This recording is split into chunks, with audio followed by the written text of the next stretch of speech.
When I show it to the camera, I'm going to do it like this. Yeah, definitely do that.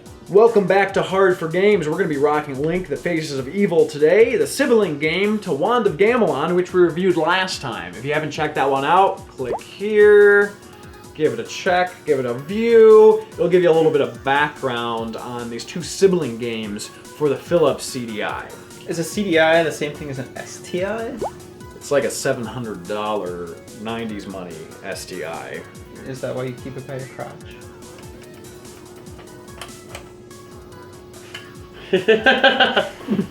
You want to look in there? No. Alright, give it a look. You're going to get bit. Link, the Faces of Evil. This game is truly the face of evil. And nobody draws the faces of evil like Russians. Dat font though, guys. Gee, it sure is boring around here. My boy, this piece is what all true warriors strive for. I just wonder what Ganon's up to. He's got a man crush on Ganon in this game. Your Majesty, Ganon and his minions have seized the island of Korodai. How about a kiss for luck? You've got to be kidding. What a bitch. Squadala, we're off! What are all those heads? These are the faces of evil. You must conquer each. I guess I'd better get going. How about a kiss for Here is luck? the map. Where do you wish to go? I don't want to go to any of these places. how about back home? Is that an option? Alright. You mind if I start her off? I insist. So I'm pretty sure that this door is locked. Oh, those guys! I'm glad those spear throwing guys are in this game. You think that Link would be like a better sword fighter than Princess Zelda, but no, he's not. Nope. They both know the same trick. This one. It's just this slowly trudging badger man. Yeah. They don't even have weapons. They're not even interested in attacking you. They just want to live their lives in peace. You just go in here and stab them all. Everything's the same, except it doesn't have that one unique feature, which is you can play as Zelda. Obviously, you're playing as Link in this. I like how he looks when he's standing still like this. Yeah, exactly. So this woman is frozen. I can't do anything for her right now, so I might as well leave. Oh my god, there's so many. And the one in the back is throwing spears. So I think I have to go to a place called Gorunu to get some supplies. Lamp oil, rope, bombs. You want it? It's yours, my friend, as long as you have enough rubies. Those Russian animations were they were horrifying. As bad as they could be. Yeah, that's pretty much it. When they originally came out, a lot of reviews praised them because something like that had never been seen. But retrospectively, everyone was like, "Yeah, I agree with that." Retrospectively, everyone was like, "Ugh." I've never seen anything like that. Lester, tell us how much fun you're having right now. Oh, it's indescribable, Tony. I'm having an indescribable quantity of fun. Tell us what you're doing. I'm killing a lot of these running dinosaur men to get small amounts of money so that basically I can start the game. I wouldn't really say that I've started the game yet. This is how you earn the privilege to play this game. But it seems like you're getting like red rupees, or as this game calls them, rubies, and that's 20 apiece, right? Haha! Guess again. In this game, the red rubies are $1. Nice. So you need a lot of them. Do things cost more in regular Zelda games, though? Normally, most of the things that you buy in Zelda games can be found by like exploding pots and cutting grass. So normally you can get away with not purchasing too much in a Zelda game. Yeah, you hardly buy anything in a Zelda game. You always wind up with way more money than you can spend. Yeah. So one thing we mentioned in our previous review is that the backgrounds don't look like a normal traditional video game background in that, like, instead of looking like pixels, it looks like hand-drawn illustrations. And that's beautiful and all, but it becomes very difficult to see where you're supposed to go and like what platforms you can step on. So Lester, tell us what you're doing now. You purchased some items, but what are you doing now? Oh, I'm trying to purchase some more items. Oh. Just purchasing some items isn't enough. You have a rough idea of how many bombs I need, so I'm gonna need a lot more bombs than that. Oh, look, I don't have enough money. Sorry, Link. Sorry, like, blah, blah, blah, blah. At least you can skip the cutscenes. At least Yeah, they had like a minutia of mercy. So again, we're playing this game just like we played Wand of Gamelon, as in knowing where to go next. If you don't know where to go next, or you don't consult a guide, it's just utterly confusing. Every village is basically the same. There's a couple locked doors, you fight a couple enemies, you find a key, and then you unlock the doors. Just like the last game, you can play a certain number of lives, I think it's 3, in the level, and you can continue in the level. Otherwise, it kicks you out of the level. But you do get to maintain any items and rubies that you happen to acquire while you were there. This game really knows how to be a dick. It sure does. That would be so much more fun if you were more fluid. If you hit jump and stab, he'll just stab and not jump. Yeah. If you try to stab and change directions, he'll just stab and not change directions. Yeah. So would you say that was the biggest issue with the gameplay, is that you can't do two things at once? Yes. What did you think about the controls? Were they any different in this title?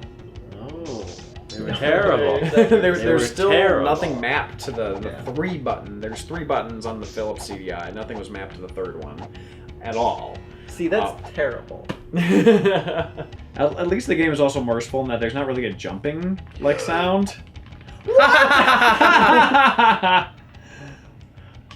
We learned from the last game these can only be killed with bombs, I appreciate that in this game, the bombs don't kill you. which is shocking. Yeah. Biggest crab I ever caught. It's a goma. You're pretty good. Here. Thanks. That was so random. So I guess you don't need to kill that crab. You're a fisherman.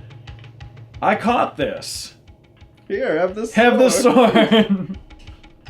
Yay! Alright, so we got that, which is nice. Power sword, whatever it's called in this game. Not good enough. Oh god. No, for the hard part. That was the easy part what you just did. Yes! Now you can die in peace. So remember where we were getting all of those snowballs from the first level that we were at? There's a separate area that had monkeys that were throwing, actually they're technically apes, throwing their own feces as weapons, and you couldn't defeat them. You needed like these fireballs to defeat them. So basically, we're just doing the runaround. Both games are big fetch quests. You go to one area, you can't complete it, you go to another area, you go to another area, you go to another area. Back and forth forever. You can only kill these guys with snowballs. I don't think there was a single puzzle. I don't remember any, except for the puzzle of why you were doing this to yourself. I mean, I guess you could say that like trying to figure out where to go was a puzzle, but then you can you can go into the argument, what is a puzzle? What is art? there were no puzzles. It's not an existential question. It There just were, isn't. there were a lot of existential puzzles about the meaninglessness of life. Yeah, oh my It's god. pretty much what this whole game was about. Pretty much. I like how they basically are making you trade snowballs for fireballs. Obviously, being the same game engine, this suffers from the same issue that Wand of Gamelon has, which is if you are in front of a door and trying to use your specialty item, they're mapped to the same button. So you'll just end up going through the door. But look, these guys, like either they're throwing rocks or they're poop. I can't tell what it is. That's poop. Ah! You're almost there. God damn it, no. You can't even see that stuff. It's invisible. Yeah, white drips against Oh, god damn it. white drips against a white background. I am the reader, Ipo. If you bring me the book of Korodai, I will gladly read the secret verse. So is there even any point to this whole thing? Knowing that you had to do that. That doesn't sound like a point to me. So if you had to choose one out of the 2 games, what would you choose? Oh, right, you did it. I would choose death, Tony.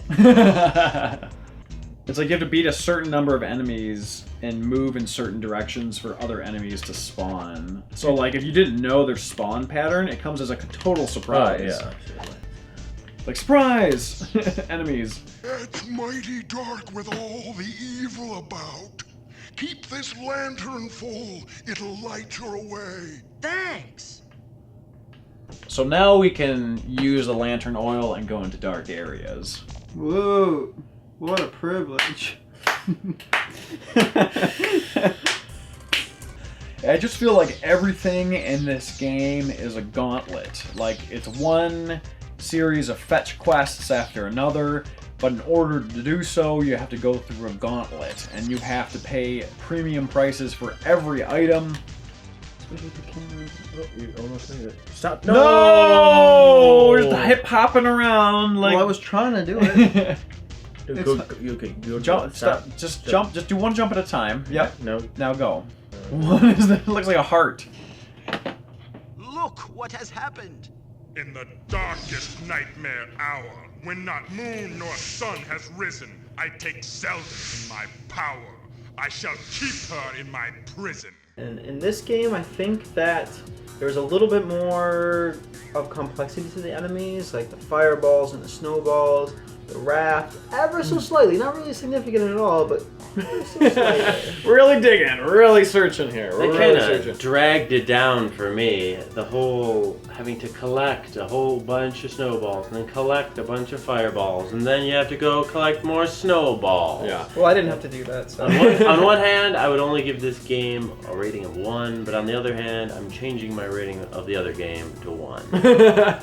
And trust me, we read through to the end of the guide, and it's the same damn thing. You go from place to place, finding different things, and then swapping, like, fetch quest items with different people you've already met. I don't know, I'd still give it 2. It's I pretty could bad. not. I could not rate it more than a 1. So I'm the highest score in the room with a 2.